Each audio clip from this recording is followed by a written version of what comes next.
Missing person आहे.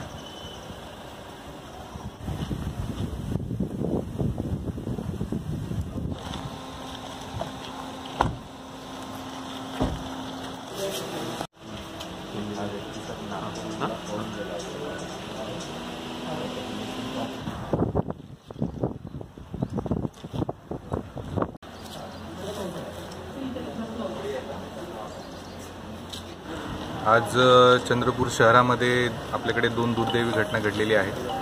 यामध्ये government engineering कॉलेजमध्ये आपले संस्थात्मक क्वारंटाईन आहे. त्यामध्ये गर्ल्स हॉस्टेल क्वार्टर टाईप 2 आणि एक गव्हर्नमेंट गर्ल्स हॉस्टेल हे इंजिनिअरिंग कॉलेजच्या परिसरामध्ये आहे.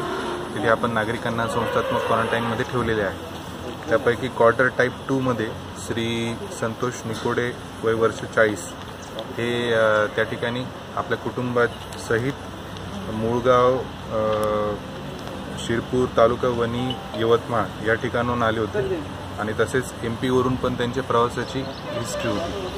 त्यामुळे आपण त्यांना क्वारंटाईन केलेले आहे आणि त्यांचे सर्व कुटुंबासहितच ते एका क्वार्टरमध्ये क्वारंटाईन आहेत. आज सकाळी 7:30च्या आसपास सकाळी ते उठले. त्याच्यानंतर स्टेबलही होते. फॅमिलीसोबत चर्चाही केली.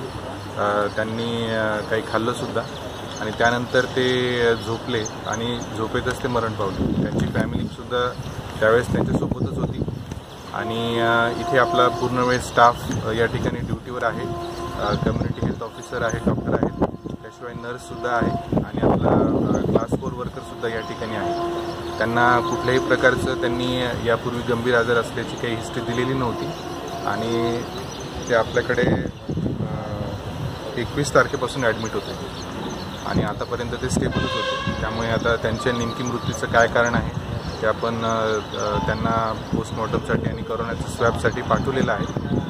त्यानंतर त्यांचं मृत्यूचं कारण स्पष्ट होईल. त्यानंतर गव्हर्नमेंट गर्ल्स हॉस्टेल या ठिकाणी श्री मिथुन सरकार म्हणून 30 वर्ष पुरुष आपल्याकडे 23 तारखेपासून ॲडमिट झालेले होते. यांची नागपूरला जाऊन आल्याची हिस्ट्री होती आणि यापूर्वी ते लॉकडाऊनपूर्वी मिसिंग झाल्याची कंप्लेंटसुद्धा त्यांच्या कुटुंबियांनी पोलिसांमध्ये दिलेली होती. आपल्याकडे ते 23 तारखेला ॲडमिट झाल्यानंतर पोलिसांनाही आपण कळवलं होतं आणि त्यांच्या फॅमिलीलाही ते माहिती होतं. त्यानंतर आज सकाळी 7:40 रूम नंबर 108 मध्ये त्यांनी पंख्याला दोरी बांधून फाशी घेतली. ही आपल्याला ते कळताच आपल्या लोकांनी त्यांना ताब्यात घेतलं, परंतु त्यांची जागीच त्यांचा मृत्यू झाला होता. त्यांना जिल्हा रुग्णालय या ठिकाणी हलवण्यात आलेलं आहे. सदर व्यक्ती हे 30 वर्ष असून त्यांना कुठलीही लक्षणं नव्हती. यापूर्वी कुठल्याही आजाराचाही त्यांना काही इतिहास नव्हता. तरीसुद्धा मृत्यूचं आता आणखीन काय कारण आहे ते पोस्टमॉर्टम आणि कोरोनाच्या स्वॅबनंतर स्पष्ट होईल.